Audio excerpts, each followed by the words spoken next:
We will now call to order. Oh.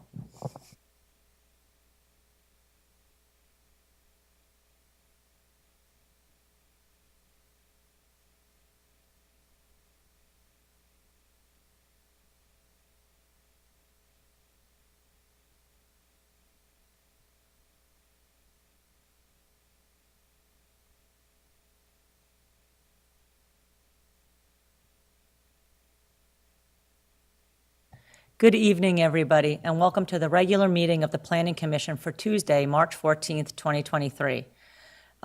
Clerk, will you please take roll call?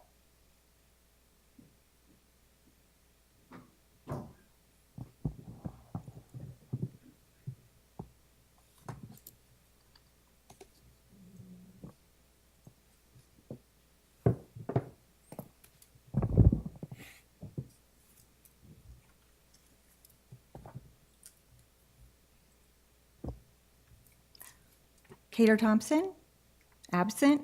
Wisman, Here. Rackison, Here. Bauer, Here. Hooper, Here. McErlane, Here. Potter. Here. We have one absent and 6 hears. Great, thank you very much, Ms. Ellis. We'll now move into general public comment. During general public comment, the public is invited to make comments on items of public interest that are within the Planning Commission's subject matter jurisdiction and that are not listed on the current agenda. Public comments are limited to up to 3 minutes per person. Depending on the number of persons wishing to address the Planning Commission, time will be allocated in equal shares, totaling no more than 15 minutes. I will now be opening public comments, and if you have not done so, please bring your speaker card to the clerk's desk. Clerk, did you receive any other comments prior to the meeting? No? Okay, thank you. Okay, we will now be taking general public comments, and it looks like I got one general public comment today, and I'll call on that person, and please come to the podium, and you'll have 3 minutes. And the first and only person is Taryn. Taryn, if you're here, go to the podium, and you'll have 3 minutes to speak. I think I'm here. Bear with me 1 moment. Oh. I'll share my screen.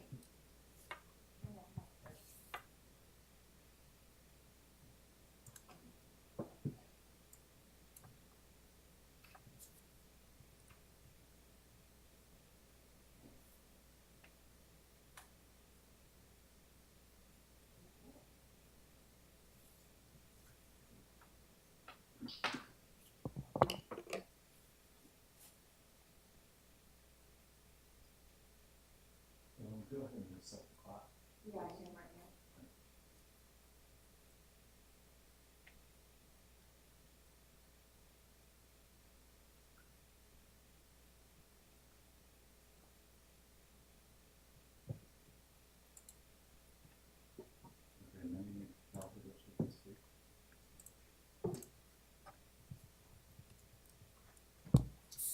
Taryn, you could go ahead and speak now.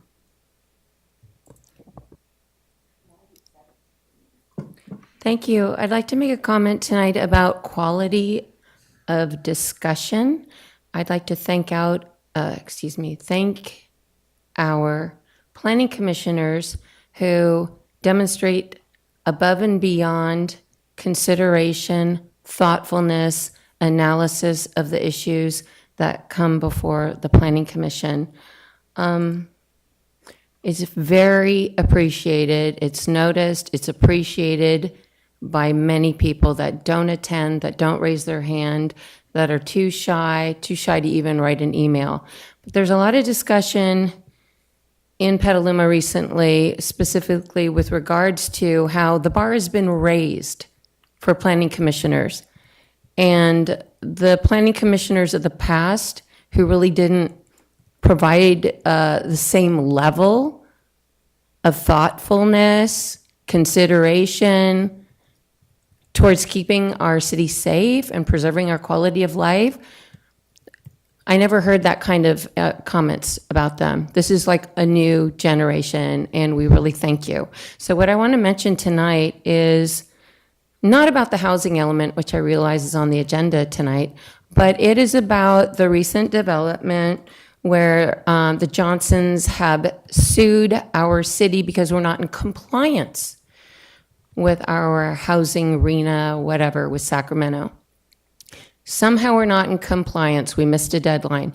I don't know what the full story is. I don't know what part of the deliverables weren't done, who didn't do them, what happened, what didn't happen, when it all happened. But what I want to say tonight is a lot of people are really upset because it interferes with the Greenway Park, potentially. And I know we hired a lot of consultants for our plan, for our general plan. And whichever consultant or consultants that are ultimately responsible for not getting this deliverable in on time, I look to the Planning Commission to recommend to the City Council that they be held fully accountable and financially liable for the impact to quality of life and to the Greenway Park effort, which is really being embraced as a pride, a treasure for Petaluma now and for our future. I've worked in insurance companies, including the largest one on our planet. There is liability insurance, professional liability insurance, that covers errors and omissions. So whichever consultants are responsible, if this is really an impact to us, I look to you to hold them accountable and for the city to file a lawsuit against them. Thank you. Thank you very much, Taryn. We'll now move on to our approval of minutes. These minutes are from January 24th, 2023. If anybody has any comments or edits for the minutes, please say so. Okay. Yes, Darren? Just make a quick comment and another plug for Descript, and I guess I should be looking at staff who takes the minutes, but this is a program that you can feed video into, audio, and it'll create a transcript of the meeting. I know it sounds like a broken record, but every time I read those minutes, I think, man, all the time that gets poured into this, all the valuable staff responses to questions that get thrown out at meetings, we want to make sure we're kind of capturing all that, and ideally, we can later kind of mine that, and that functions as kind of a reference point for future discussions. So just wanted to plug that. That's DESCRIPT. I think it would be a really useful tool. All right. Thank you, Commissioner Rakusin. I don't see any other comments, so we'll go ahead and approve those minutes. And we'll close that agenda item. And I don't know if I actually formally even closed the public comment, but closing that too now. Sorry. Okay, now we're going to open agenda item number 2, which is the public hearing for housing element. And I'm going to say that we're going to be considering today. So this is a public hearing and resolution recommending that the City Council adopt a general plan amendment to repeal the 2015-2023 housing element, adopt the City of Petaluma housing element of the general plan for the period of 2023 to 2031, with findings that it substantially complies with the state housing element law and including approval of an addendum to the previously approved negative declaration for the 2015 to 2023 housing element. Okay, we'll now look to see if anybody has any ex parte communications regarding this agenda item that they'd like to disclose. Okay, I don't see any. So we'll now be inviting staff to give the presentation of this item. And I think that will be either Christina or Heather. Okay, Christina, go ahead. Thank you. Good evening, Chair Bauer and Commissioners. It is a pleasure to be here with you this evening at this point in our housing element journey and also in person. We are going Ms. to go... Paul, Yeah. excuse me, could you check and make sure your mic is Is, both turned on, and is it on? Would you like it to be closer to my that may be the self? case. Yeah, thanks. Hello. Okay. Okay. Is that, can you hear it now? Let me know. Okay. So we are going to be reviewing and considering the final housing element and associated environmental documentation, receiving public comment, and considering a resolution recommending City Council adoption. I'm going to be reviewing briefly the Planning Commission and City Council comments that we got when we came to you a month ago to review proposed changes and policy direction on the housing element. You shouldn't be surprised by what we are about to go through, given the comments that we received at that meeting. And I do want to note ahead of time that there are no changes to the site inventory or the overall approach to the sites. I also want to note that with us for questions, if you have them, we have two members of our consulting team. We have Veronica Tam from Veronica Tam Associates, who has been helping with the housing element preparation specifically, and then Catherine Green, who has been helping with the addendum to the negative declaration. Very quickly, for folks who have not been to any housing element meetings yet, welcome. The housing element is a required element of the general plan that is adopted by City Council and certified by the State Department of Housing and Community Development. That's what we call HCD. One of the primary roles of the housing element is to demonstrate capacity to meet our regional housing needs allocation, or RHNA. It gives us an opportunity to reflect on and begin to address housing challenges across the city. Of course, we are also considering this as part of a general plan update, so this is one part of our housing conversation, but a major one. In addition to identifying sites for potential development, we also identified housing goals, priorities, and programs, which is where a majority of our work happened as part of this element, because we did not go for rezoning for any housing sites. The housing element is on an 8-year cycle, as are the rest of the countries and the rest of the cities and other jurisdictions. The housing element is made up of these pieces. We have the housing element itself, which contains the goals, policies, and action items, as well as the needs assessment, constraints, resources and opportunities, review of accomplishments, affirmatively furthering fair housing, and a summary of public participation that we went through in the process of developing this document. All of that is part of the packet, and I want to note that one of the main portions of interest is the sites inventory in Appendix C. We have been working on gathering feedback for this housing element on housing in the city since actually 2020, when we asked questions associated with the general plan on where folks were interested in seeing new and different housing. And since then, we have been working on elements of that, including through the general plan update engagement, doing analysis of fifth cycle needs, constraints, and sites.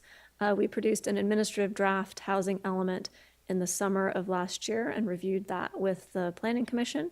We came back in September to review the public draft, and then we also came back after submitting to Housing and Community Development to review the preliminary direction given HCD's comment letter.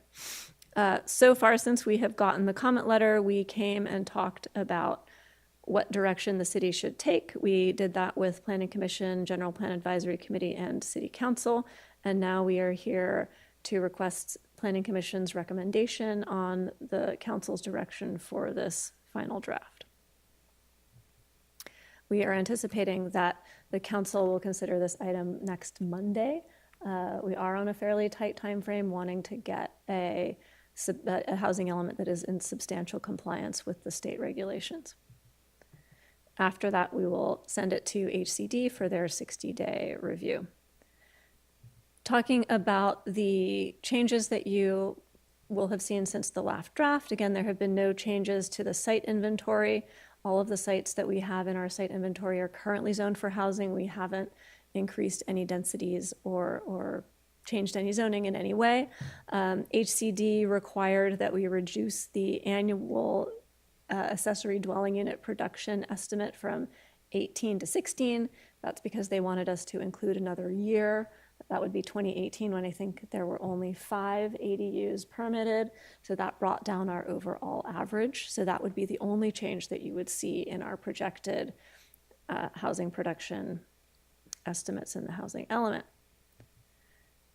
When we were last here a month ago, we went through 5 policy decision points, and I'm going to go through each of those briefly and talk about the changes that we've made in response to comments. First, HCD pointed out that nowhere in Petaluma are single-room occupancy buildings allowed as a permitted or conditionally permitted use. So we are stating in the housing element that the city will create a definition of what an SRO is and evaluate allowing that as in MU, R4, and R5 districts and consider that potentially in other districts. I'm not going to repeat this on the next slide because it's true of all of them, but we do anticipate a zoning text amendment target date of December 2024. We anticipate getting that work done as we're wrapping up the general plan. We also got feedback to consider minimizing tenancy timelines so that SRO occupation is fairly flexible and doesn't have a high bar of entry. HCD pointed out that the city of Petaluma's private open space requirements in multifamily buildings are higher than local jurisdictions, other local jurisdictions, and that they may serve as a barrier to housing development. So we have drafted language that says that we will evaluate other jurisdiction standards and consider lowering that requirement so that we're not putting that up as a barrier to development. Updates might also include changes that are more specific around dimensional requirements so that you're outlining the dimensions of a balcony or something like that, or ensuring that there's aggregate open space as part of developments, which could be a roof deck or a shared garden or something like that, with the goal of providing livability for residents and ensuring that community character is maintained. Point number 3, we looked at residential care facilities for 7 or more people. Those are currently only allowed in the MU1 and MU1A, MU1B, MU2, C1, and C2 mixed use and commercial zoning districts, but only on upper floors or behind an active use in a mixed use building. That does serve as a barrier to developing this kind of facility. So the city will look at appropriate design and operational characteristics for consideration and work to allow those uses in those zones. We also were requested to reduce parking requirements, again, to reduce the barrier to development. And the city has already begun much of that work and much of that conversation. We reinforced that in the housing element draft and are specifically going to be looking at reducing parking requirements for smaller units and location near transit and amenities, as well as encouraging mode shift and thinking about which different areas of the city may need different standards. Finally, the fairly general comment from HCD that they wanted to see more specificity from Petaluma. They wanted to see less, the city will consider this, and more, for example, in 2025, the city will consider this, will make a decision, and then the following year take action relative to that decision. So more detail around timelines. We also worked to confirm that the city would be in compliance with state law on a variety of different topics. We were asked to have some metrics around specifically unit development. So how many of different kinds of units would we develop? And so we made some targets to respond to that query from HCD. That's throughout the housing element. There's a list of the different sections in the housing element. Let's see, it's 3, 5, 6, 7, etc., that have these targets inserted into them. In each of these cases, we were estimating, for example, how many senior units there would be, how many veteran units there would be, special needs, farm worker housing, and that kind of thing.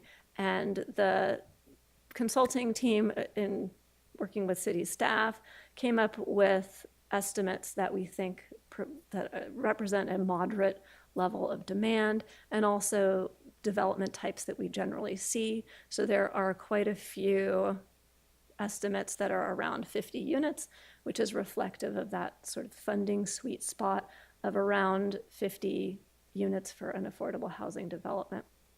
We can talk a little bit about that if you would like. But we do want to reinforce that all of those targets can overlap in some ways. So for example, one unit could be a senior unit and also a veteran unit and also a special needs unit, because one person can be all of those things. We do want to say that the metrics aren't requirements, but they're a vehicle for us to be reporting to HCD. Yes, we made progress towards this goal, or we haven't gotten there quite yet. There are a couple of examples of current and upcoming projects where you can see this dynamic in place. So for example, the PEP River City senior apartments that was recently occupied and that was occupied after the deadline to be counted for this housing element is a 54-unit project. It has 43 affordable units, 53 affordable units. 53 of them are senior units because it's a senior project. And then 25 of those units are dedicated to veterans because of their funding stream. Similarly, so you can see that the funding can drive the housing of some of these special populations. Similarly, the Mid-Penn Washington Square project, which is getting put together right now, their funding is getting assembled right now, is anticipating that some of their funding will specifically come from a source that funds housing for farm workers. And so some portion of that project will be farm worker housing, or some of the units in that project will be for farm workers. So this points out an opportunity for the city to not only establish these estimates, but also support work towards housing particular populations by supporting developers as they work to target funding that serves particular populations. Several of the current projects, including the Meridian at Corona Station and Studios at Montera, have focused on permanent supportive housing for very low income residents, which are folks that are very hard to house, units that are very difficult to build. Looking at the housing element appendix updates, I just went through all of the somewhat substantive policy amendments that we've made since we got HCD's letter. We also looked at the appendices for the housing element, and you can see each of those edit areas that we made here. Largely, again, focused, these are not policy moves, but they're focused on making sure that we have current data, that we're really affirming that we know about the state density bonus law and we're going to conform to it, et cetera. We really put quite a bit of effort into the site inventory section or appendix, mostly to reinforce the logic or the feasibility analysis behind some of the projects, to describe the current condition of some of the pipeline projects in particular, so that HCD was reasonably certain of our rationale when identifying those sites. And then we are working, as you update, if you update any of the numbers in the table that says how we will meet RHNA, then an entire appendix has to be updated. So we updated the affirmatively furthering fair housing appendix and then are updating the public participation one as we go. We have received one written comment letter from Transform that was forwarded to the commission earlier today. And that is my presentation. Thank you very much, Christina. That was very thorough. We'll now move on to see if any commissioners have any questions. And the way we did it before the pandemic was we would go in order, either from that end of the dais to that end. And so I guess that's what we'll do again now that we're in person. So we'll start on this end today. We'll start with Rick and then go Commissioner Wisman and then go all the way around and ending with Commissioner Potter. So this is the time that's available for us to ask questions of staff about the housing element. So we'll start with Commissioner Wisman. Thank you, Chair. I have no questions. Okay, right. Great. Thank you. Commissioner Rakusin. As usual, I have a few questions. One of the concerns was brought up actually in public comment. I've been getting emails about it. Just to clarify from staff, since the January 31st, 2023 deadline, have there been applications for development projects that have explicitly tried to take advantage of or have referenced that we don't have a compliant housing element? Has that happened? Because it's been raised as a specter, and I just want to see if such things exist. Yes, we do have a previous application that had come in 2022, I think it was, an SB 330 application had come in. That application was revised and resubmitted as 2 applications, one of which citing builder's remedy because it is a residential on a commercially zoned property. And I'll just add to, just to be clear from that public comment, we haven't been sued by the Johnsons, and I think staff are currently reviewing those applications. And I don't want to get lost in the weeds on builder's remedy, Dylan, but I was doing a little reading and quickly got out of my depth. But does builder's remedy, there was a landmark decision, I believe, coming out of San Francisco, if I'm getting that right, where it can't be applied until an EIR is in play. Is that? So it is when the city submits a substantially compliant or adopts a substantially compliant housing element, which I think the plan is next Monday. Yeah. Okay, yeah, I was just asking if they can even invoke builder's remedy before we're at the environmental review process. Again, this is some legal precedent document I was reading. Yeah, I would need to look into that, Councilmember. You would, or Planning Commissioner. Yeah. You would know better than me, so I just thought I'd put it out there.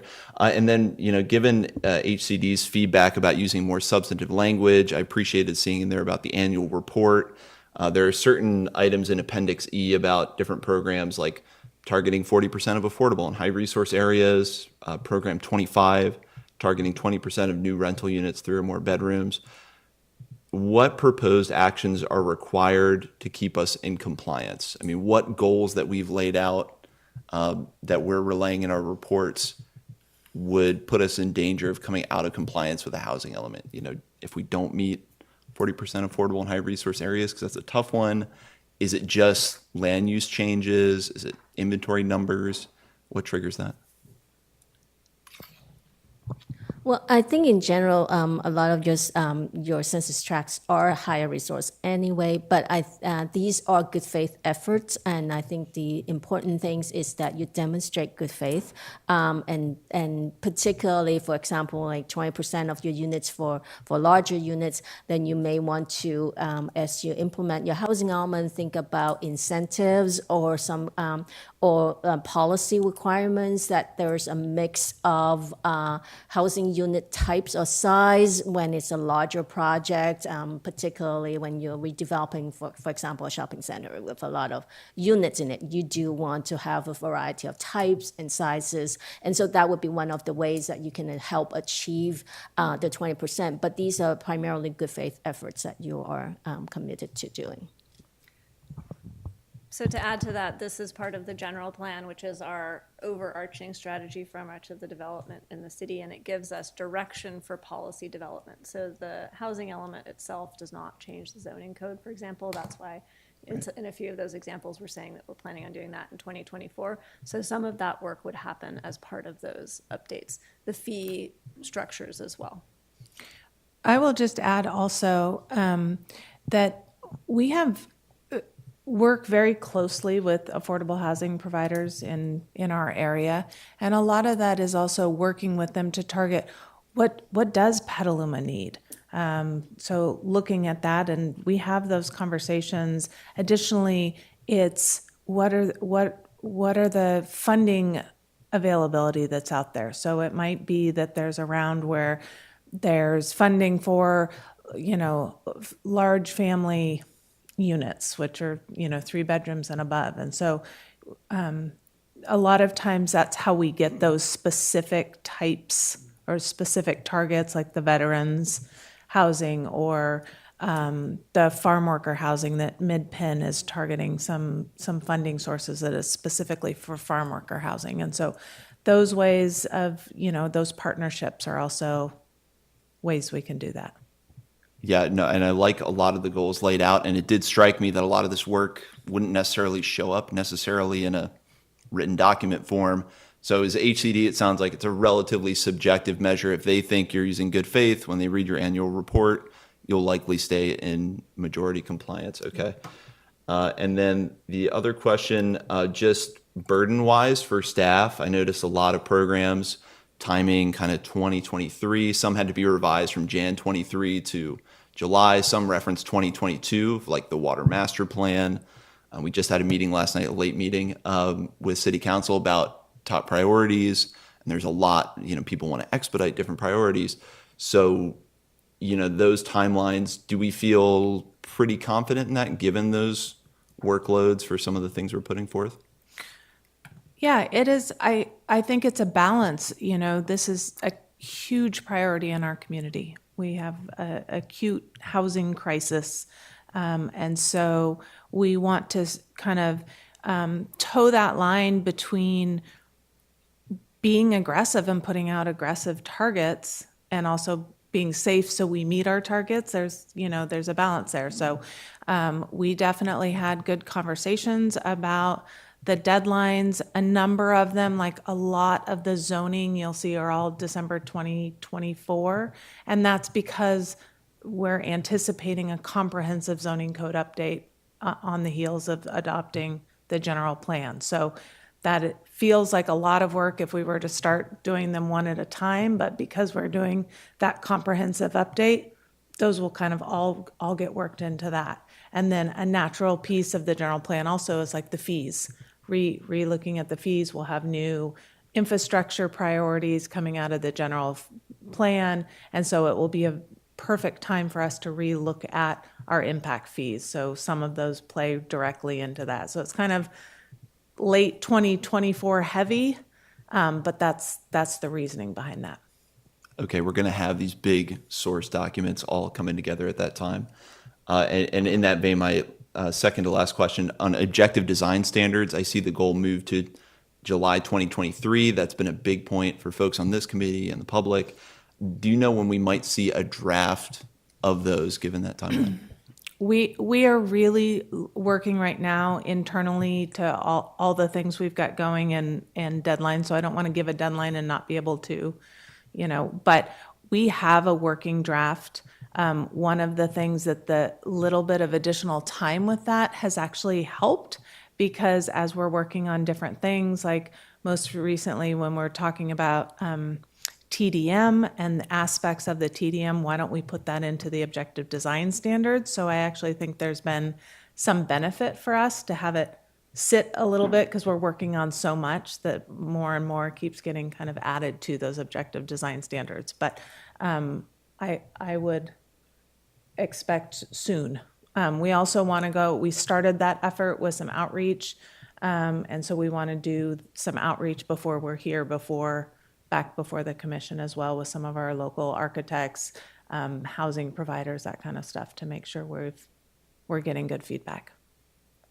No, that's great news. And I know, again, it's something people have been very passionate about. So kind of a preview of coming attractions. I really liked seeing July 2023. And then the final question, kind of a similar thing for Water Master Plan. It references a lot of end of 2022. And obviously that's a huge issue. It seems to be in our rear view a little bit as we get deluged. But I guess as that progress, are we already pretty far along in that process? Or Yeah, I don't have a great update on the timeline for that. I don't know if you do, Andrew. I've been You talking do? with them. Yeah. Yeah, I know that the planning process is in mid-swing, so that's actively getting worked on by Public Works. They're the ones who are putting that together. okay, those are all my questions. Thanks. Right. Thank you very much, Commissioner Rockeson. We'll move on over to Commissioner Hooper, Vice Chair Hooper. Thank you very much. Also, it's great to actually be talking to everybody in person. Well, to kick things off, I do have a few questions as well. And one question I have is less about the housing element as it stands with the latest draft and more about the implementation, or not the implementation, but the timeline for the new IZO. I saw that you had in there that in the report that in concurrence you're looking at updating the zoning code and and the general plan. My question was, in general terms, are we going to be looking at the Planning Commission having comments and feedback on drafts of the IZO leading up to the completion or leading up to the December 20th date? Is the GPAC going to be involved? What's that timeline going to look like, since so much of that is in the zoning code? Well, I would be very surprised to do a comprehensive zoning code update and like just bring it to you guys and expect it to get recommended and moved on. I would, we're going to have to do a lot of work throughout the process.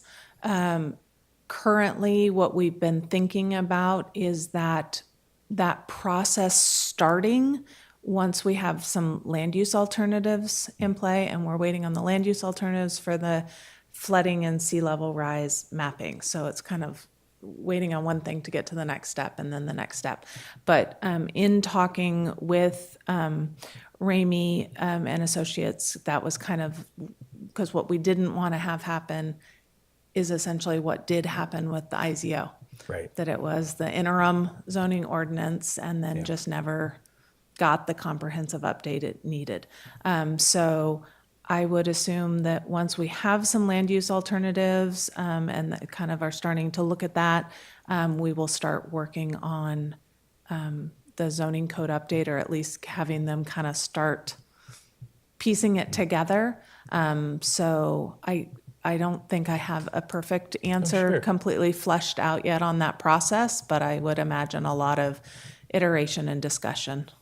And I would have been very surprised if all of this time ahead you had a timeline in place. I guess my real question is, I just want to make sure that for the IZO, just like with the general plan, that there is a public process at some point put forward to allow us to know, like, okay, by this month we're going to look at this component of it, and by next month we'll look at this. And the only reason why is because as much as this document has, I'm sure, provided no end to stress, once we start getting into parking regulations and actually talking about private community space and really going into it, that's where I know emotions are going to get very high. And so having a good runway of discussion, I think, is going to be really important.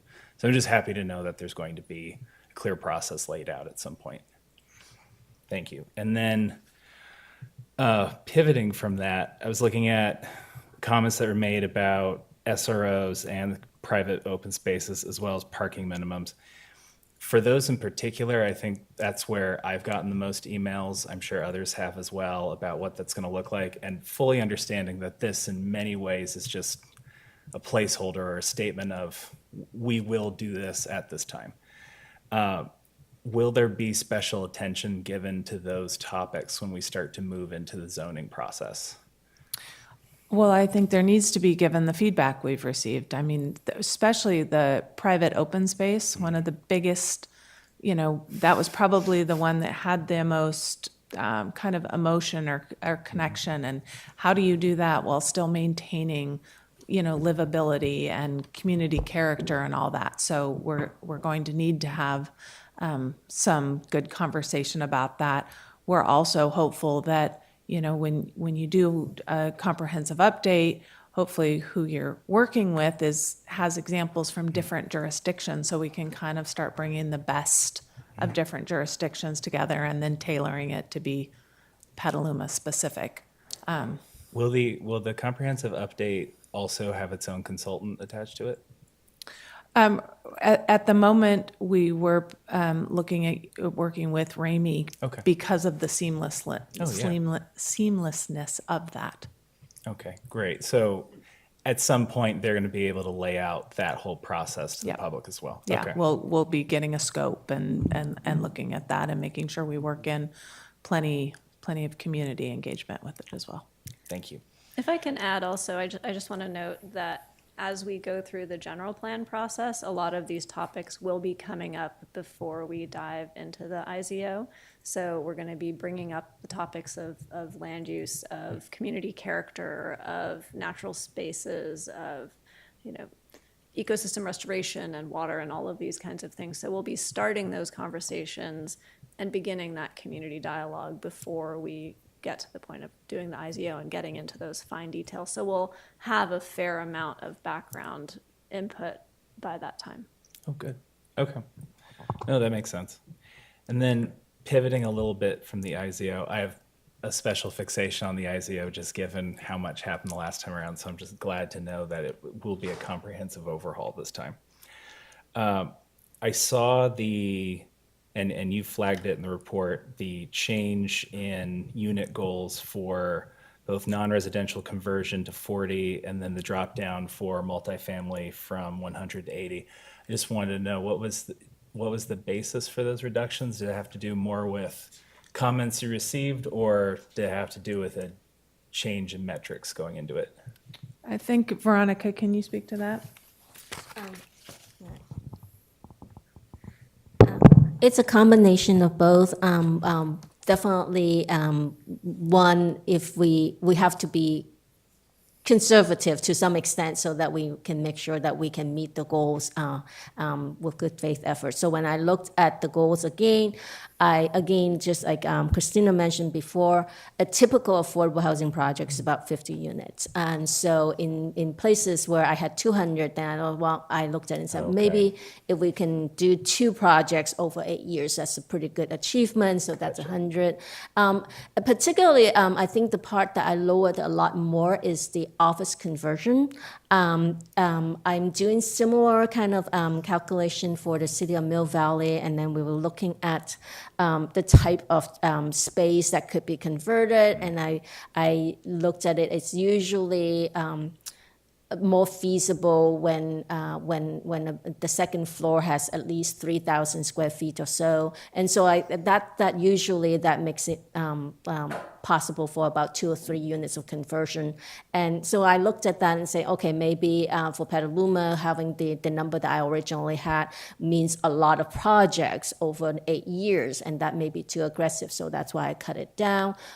In terms of some other changes that I cut down is the legalization of illegal units. Then I had a little bit high of a goal, but then again, thinking about the city probably does not have that many illegally permitted units or that has to go through this, that would go through this process. So I also cut it down. So it's a combination of comments from you and then also rethinking about, what is more likely to be achievable over 8 years. So then I pare it down quite a bit, so.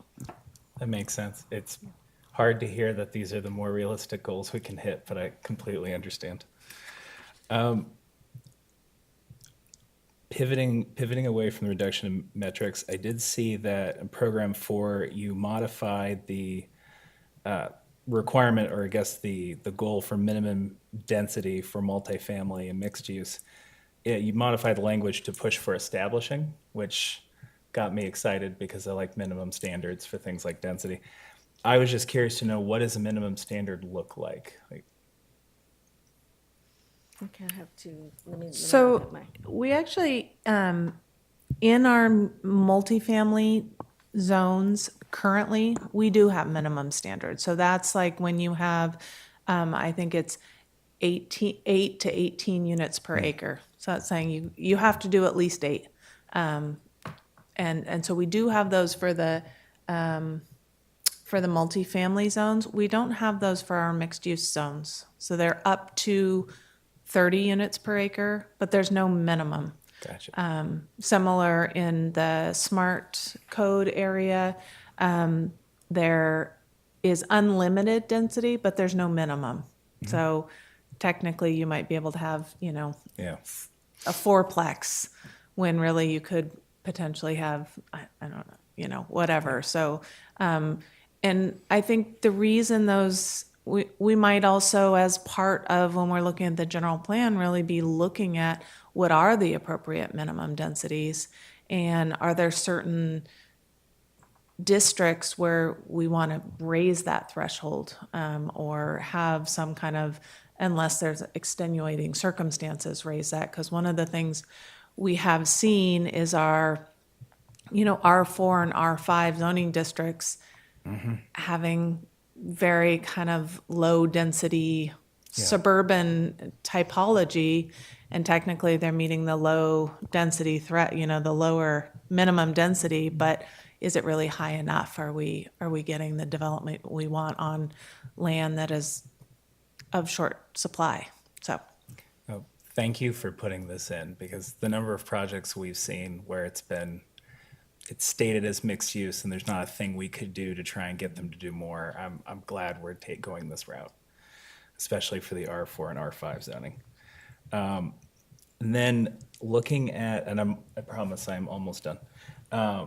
Looking at the letter that we got, I was curious to know, I could have sworn there was going to be a planned parking or parking study that was going to come into play. So that's already happening, right? that's one of the things we're looking at in connection with our private parking.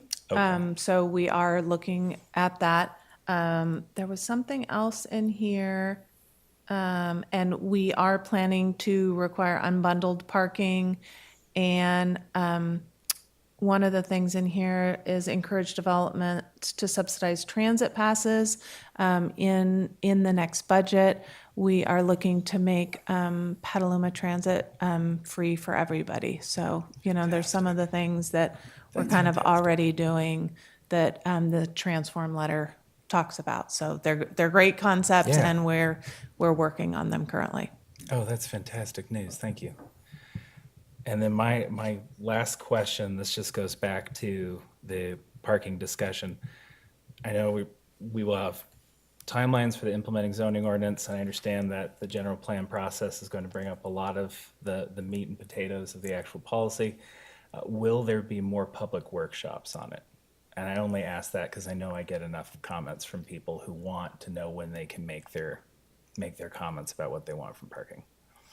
Will there be more opportunities for? More public workshops specifically on parking policy. I would imagine, definitely. I mean, when we went to, when we had that joint study session with PBAC, Planning Commission, and City Council, I believe we had envisioned it at that time being the first of three. Okay. So one of, then talking about public parking and talking about transit and active transportation, because they all go so hand in hand. So we don't have a date for those, but I would anticipate we'll have other forums like that to talk about the related aspects. Great. Thank you. Thank you very much, Vice Chair Hooper. We'll now move on to Commissioner McCarrollane. Thank you. Good presentation. Thank you. Very succinct. I'm not sure if this is way off the subject, but why does Petaluma not have parking meters? There must have been some decision someone made that it's not something we want to do. I'm only thinking because it does deter parking. Yeah, I don't know, like I wasn't here when I remember a specific dialogue about them or them being put in or taken out, or, like I remember in Santa Rosa when they were put in, it was a big discussion. But I think there is a lot of opposition from merchants about making it more difficult for people to. It's very nice. I love it, but it's a big money source. I'm surprised of it. I also listened to the KBYG presentation on affordable housing and the difficulty of affordable housing and what Vienna is doing versus U.S. And given the difficulty of these affordable sites, I mean, it's funding, it's the right partners, it's very, very complicated, even more so than the site specific. It's kind of like, how do we get all these other things in line, and then we can consider the project. And I don't think the state rules even take that into consideration. I think they're just, build it, figure it out, but it's a very difficult process. Can I just add something to that? Recently, the city council made changes to our impact fees for affordable housing projects. And what we have heard from our affordable housing providers is what an amazing shift that made for our affordable housing production.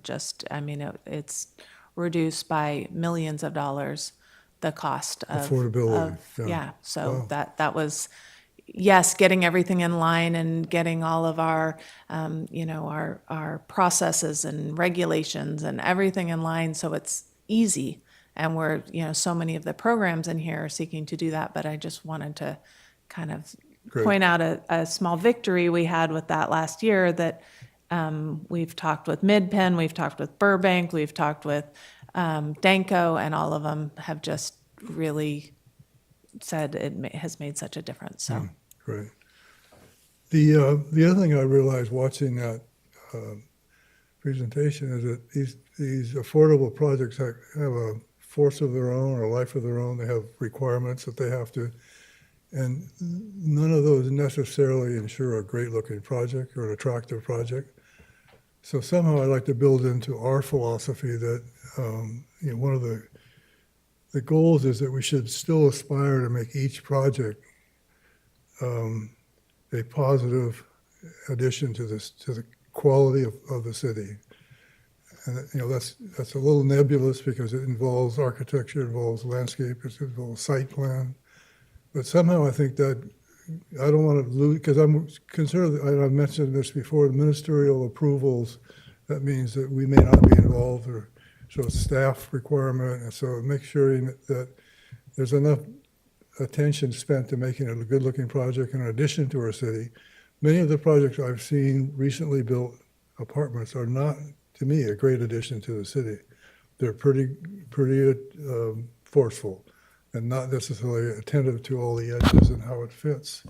And that concerns me because it solves a housing project, but it doesn't improve the city. And I'd like to see the two work together.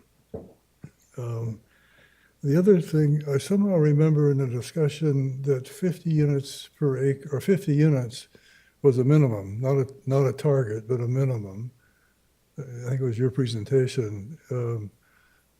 As far as the size of project that would be acceptable, no less than 50 acres, but typically it wants to be. I think the 50 units we refer to for a couple of the programs, we set an objectives for either 50 or 100 units, because a typical affordable housing project, the ideal size, I shouldn't say ideal size. Most affordable housing projects that are funded by low-income housing tax credit, which is the most prolific source of affordable housing funding, is between 50 to 80 units. And the type of projects that Petaluma has been getting has been around 50 units. So a lot of our objectives are set at multiples of 50. And I think at the most I have done is like 2 projects or 100 units, 2 projects.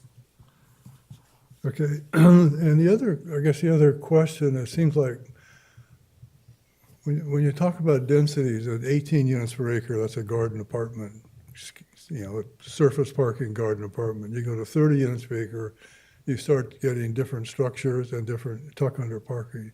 You go to 50 or 60 units per acre, you have garage parking. So each one of those is a different type of architectural solution and a different image and different criteria.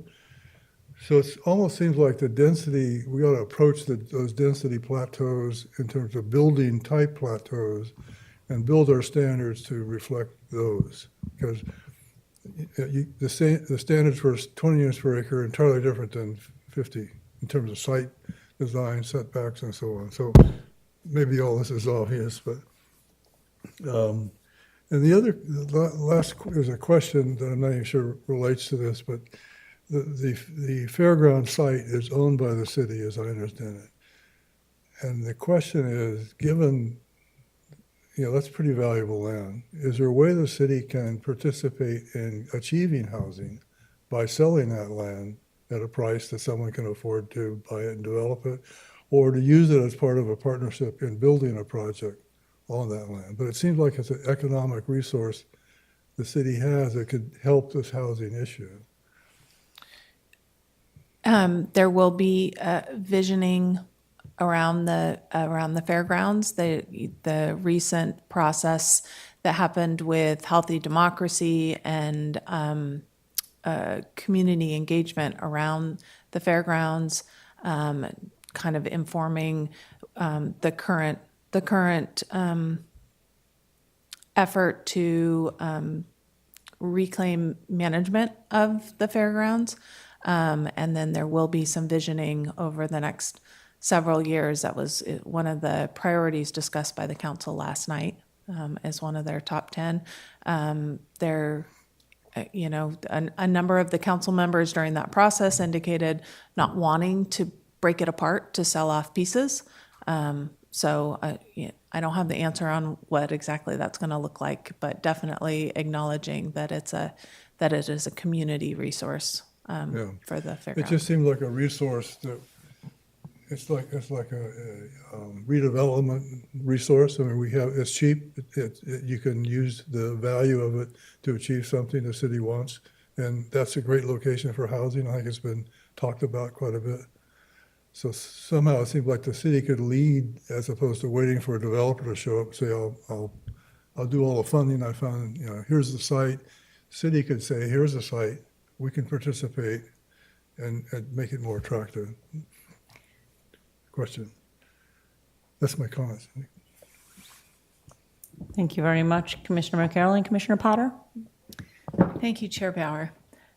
I just wanted to acknowledge staff for all the work on this huge milestone that we're about to bring forward to the City Council. And I think this Planning Commission has heard 3 or 4 times in the last few years, participated in development. And I really appreciated in the staff report the attachment that showed the track changes that clearly reflected the input from this commission as well as the City Council to address the comments that the state had on our draft housing element. And I also want to applaud everybody for acknowledging the housing crisis that we have and working on this in good faith. I feel proud to be a Petalumen because it's not the case in all the communities across California.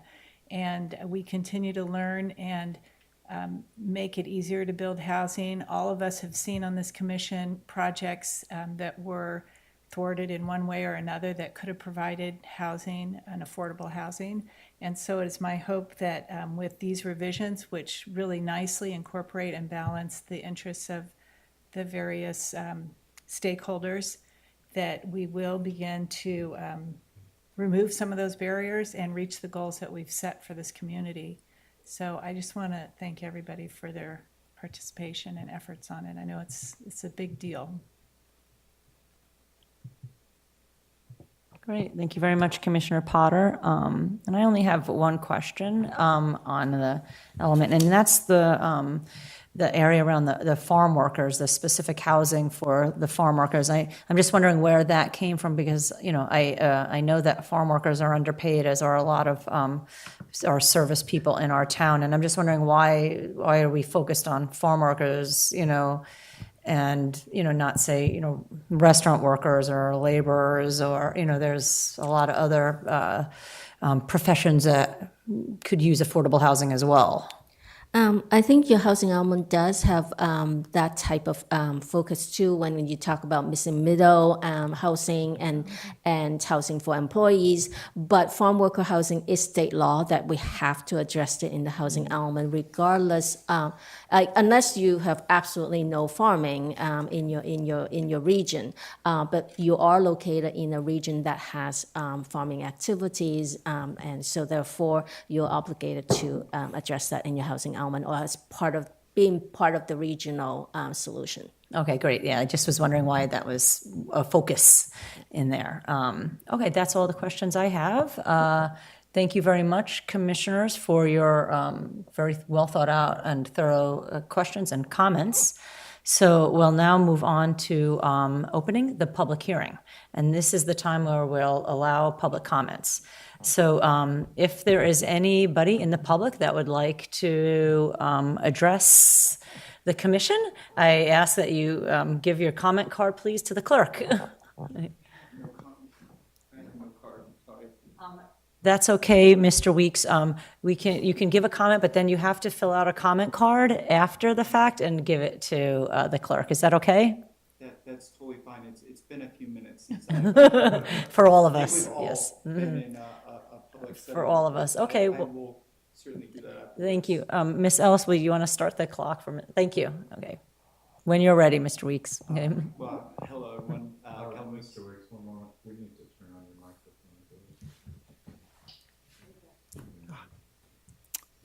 Perfect. Thank you. Hi, everyone. Callum Weeks, Policy Director with Generation Housing. I just want to say, color me excited. I am very grateful and impressed and looking forward to working on a number of things that you guys brought up tonight, especially as it comes to parking and TDM.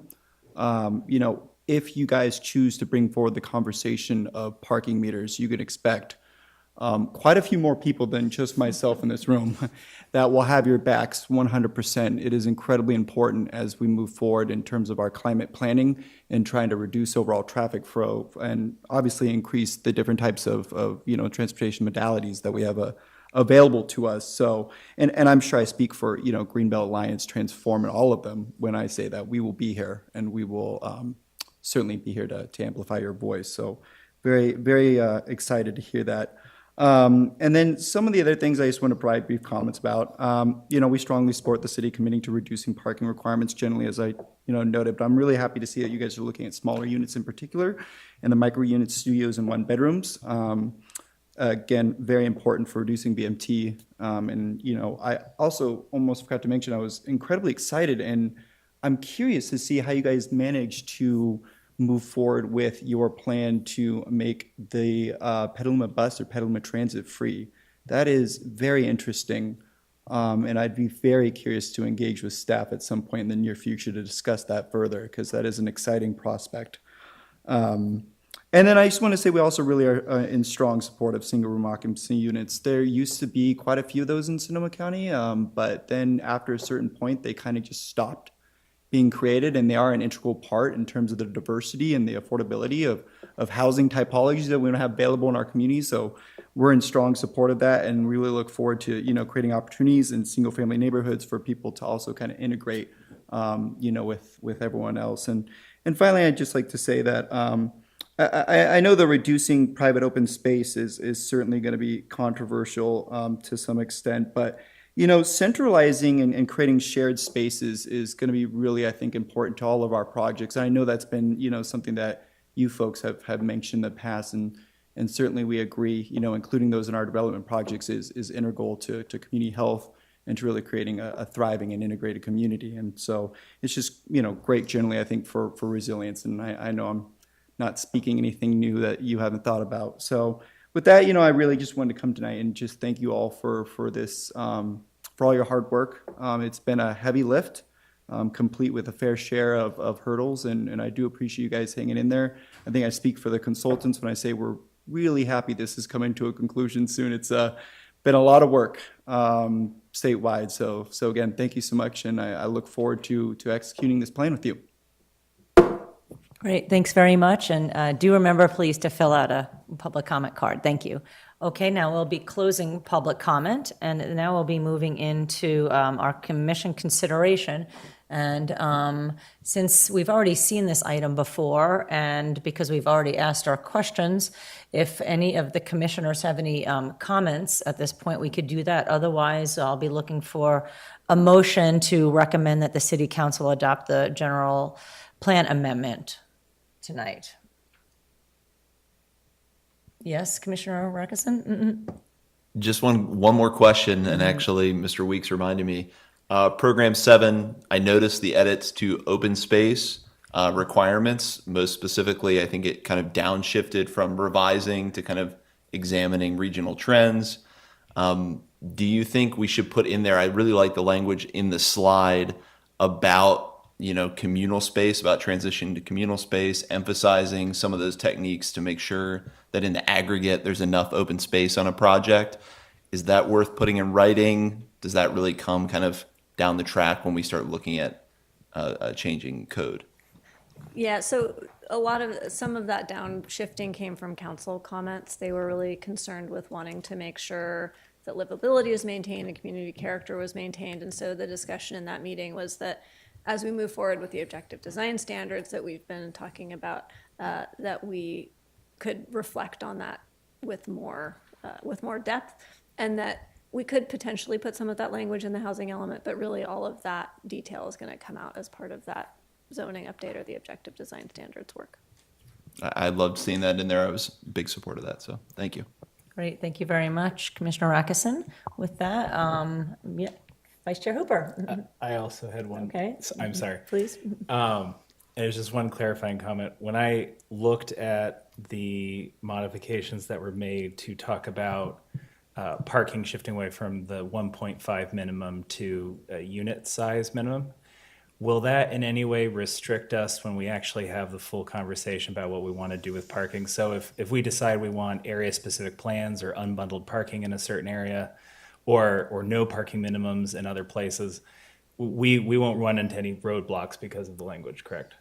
Okay. I don't see any why we would. It says we'll reduce parking standards for small units. So we'll definitely do that. And if we do it for big units or we do it for all units, we're going above and beyond, not. Oh, perfect. So I don't see. Thank you. Great. Thank you very much, Vice Chair Hooper. Looking for a motion that we recommend. Oh, yes, okay. I will actually make a motion that we move this item. Awesome, great. Can I have a second? I'll second it. Awesome, thank you, Commissioner Potter. And Ms. Ellis, can we get a roll call vote, please?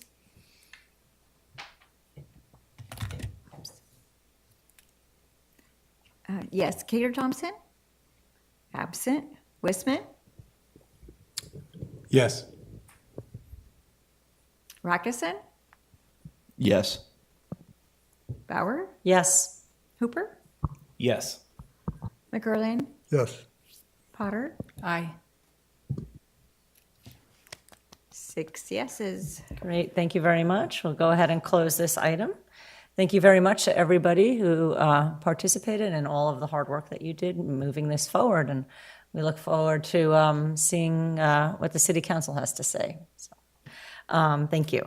Okay, now we'll move on to our commission comment. And as you'll notice, this is in a different order, right? Normally we do this in the beginning of the meetings, but the agenda item order has changed, and we'll be doing this at the later part of the meeting now, which will allow for our public to leave earlier if they so choose, which is, I think, good for them. So with that being said, we'll go to the commission comment, and normally we'd go to our council liaison, Janice Cater Thompson. She's not here today, so we'll go ahead and move on to our bicycle and pedestrian committee, and that would be our Vice Chair Hooper. We haven't had a meeting in a little bit, but we do have a new one coming up. I will say there's been a lot of really good work done with the subcommittees on that committee. And I do think they have a model they're working with that we might be able to engage in when we're trying to get more of a proactive jump on some of these policy issues, especially if it allows us to kind of provide more help to staff as opposed to asking a lot of these questions late. And I'm sure staff wants to rip their hair out sometimes dealing with us. I think what they've been doing has really been more focused on how do we as commissioners, or in this case, committee members, help staff move some of these things along, so it's not just us complaining about timelines or bring up the same question. So it's just something I wanted to take from that if there's a way for us to apply here, especially with the IZO coming up, I think it could be a great way to allow us to provide more help and maybe take a little bit of stress off of folks' plates. But that's all. Thank you. Nice. Thank you very much, Vice Chair Hooper. Now move on to comments from Commissioner McCarroline. Tree committee as well has not met. And we meet tomorrow. But our goal is focused on digitizing the tree list with some additions and clarifications, with criteria for planting and maintenance as part of that. So it's in process, but it's a very slow process. All right, thank you. And Commissioner Wisman, do you oversee? No, not, okay, no, okay. And any other commission comments at this time? No, okay. We'll move on to staff comment, and that'll be done by our planning manager, Andrew Tribble. Great. Thank you, Chair Bauer. Good evening, commissioners. First, I wanted to acknowledge comments about the minutes at both our last meeting and this meeting. We have been following up with the city clerk. Part of one of the formatting issues that we've been facing will be resolved with the transition to the PrimeGov platform. This is the first meeting that's been produced out of the PrimeGov platform. So the formatting will improve. We're also coordinating with the city clerk to better understand how we can provide more nuanced information that would not include providing an entire script of the meeting. So they do, we do consider that we have the videos available online that do provide the full meeting, but we'll continue to work with the city clerk, and you can anticipate some changes going forward. Second, I did want to note that the East Washington Avenue, the Midpen project, which is an SB 35 project, they have submitted a letter of intent to submit an SB 35 project. That's required by AB 168, and that initiates a tribal consultation process for an SB 35 project. That project is in a tribal consultation at this point in time. They did hold a community meeting on February 28th. It was lightly attended.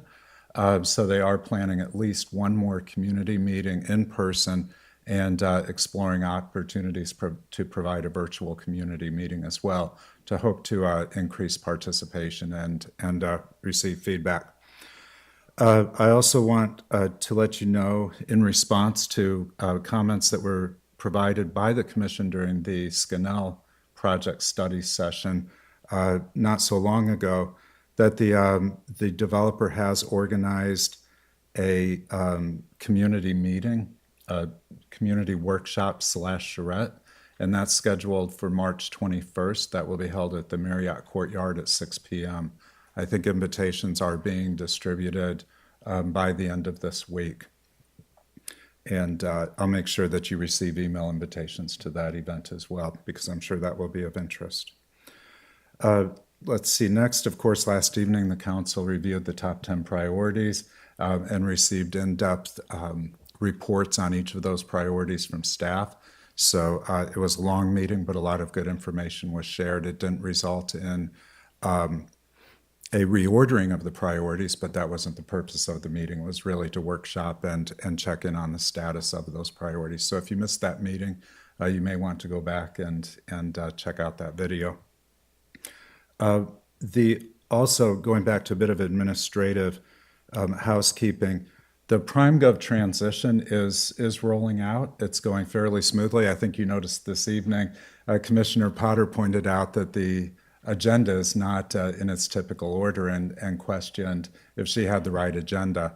That is correct. I think if you have feedback on the agenda, please share it with us because we can continue to work. Right now, we're working off of the first template that's been initiated in PrimeGov, and I believe we can work with the city clerk to continue to refine that for our purposes. We're looking for some training opportunities for PrimeGov, because PrimeGov does have a feature where you can log in and you can annotate staff reports and attachments and so forth, which would be very helpful. Then you can bring that to the meeting in electronic format. We don't quite have the tools ready to share that, how to go about that with you. We wanted to make sure that we have some robust support. So certainly prior to the next meeting, we'll be able to share some tips and techniques with you on how to fully use the PrimeGov platform. So talking about upcoming meetings, there will not be a meeting on March 28th. We don't have any agenda items, but you can anticipate at least one meeting in April. I think we'll likely have two meetings based on what's coming forward, and then in May as well. So I look forward to a busy couple of months coming up. Okay, thank you, Chair. Great, thank you very much, Mr. Triple. We'll now ask to see if any planning commissioners have any additional comments to add for the evening. Commissioner McCarley? Just a question on the degree of specifics in the minutes, and to what degree they're supposed to be direction to the developer, and what does he refer to, and what does he get? I mean, because the minutes I read of that project were pretty light and soft, but the direction was a little more specific, and I don't know, how do we hold them feet to the fire when we're saying, well, we want you to do three alternatives, and he said, I'm going to do one, but how do we get more force behind what we record and what we're asking for, and him following it up? Sure, that's a great question. With regard to minutes contents, the direction from the city clerk is to include key key points or key comments or key actions within the public hearing that would be of interest to City Council if it's a public hearing to recommend a project to council, or if a project was to come before council on appeal. So if there was a decision to be appealed. So that's the direction we're currently receiving from City Clerk as far as how we should think about the contents of the minutes when we prepare them. With regard to the Skinnell Project study session, that it is a study session, and so the comments are made as recommendations, suggestions, guidance, as opposed to conditions of approval. I can tell you with that project that staff did meet internally in the days following the commission review, and we went through the comments in great detail and advised them of the expectations of the commission. So we do, in study sessions, or following study sessions, we always follow up with the applicant team and drill down into the comments that have been received, interpret them and for the applicant, and help to give them direction on how they should proceed. Are there any guidelines in terms of what should be submitted to a study session? Because what I recall seeing was a very hardline site plan. Is this okay? There's no study, there's no conceptual discussion, there's no, give us your input, then we'll refine it. It's here's a refined plan, is it okay?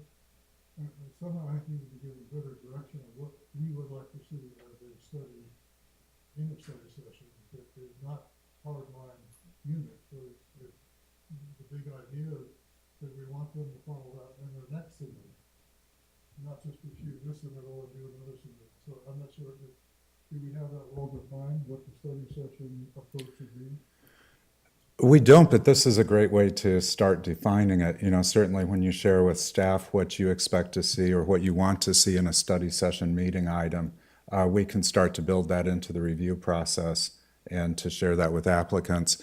It would be we can look back on how we might formalize some guidance, and because I can see how that would be helpful, and perhaps consider how we might be able to create a guiding document specifically for study sessions. But then if there's other points where you're feeling like you're not receiving enough information, we can review those as well. Mm-hmm. Sure. Great, thank you. Vice Chair Hooper? I just really wanted to take a moment to thank staff for putting up with all of us throughout the pandemic and still being here as we come back in person. I know for me at least, I'd never been involved in any of this, and going through all of this on 8 to 16 to 32 sometimes different squares was quite a bit, and you've all been incredibly patient with us. And I especially wanted to thank you now that we've, fingers crossed, come to the end of our housing element process, which I think was just beginning, at least when I rolled on. So I just wanted to sincerely thank all of you for helping us grow on this commission. Very true. Thank you, Vice Chair Hooper, for saying that. Are there any other comments, Planning Manager Tribble? No, that's all Nope. from the Okay, planning great. manager. Well, Thank you. I just wanted to say thank you very much to everybody. It was a nice and efficient meeting. I think we did pretty well today, and I will go ahead and we'll adjourn the meeting at about 8:19 p.m. Very good. Thank you, everybody. Have a good night.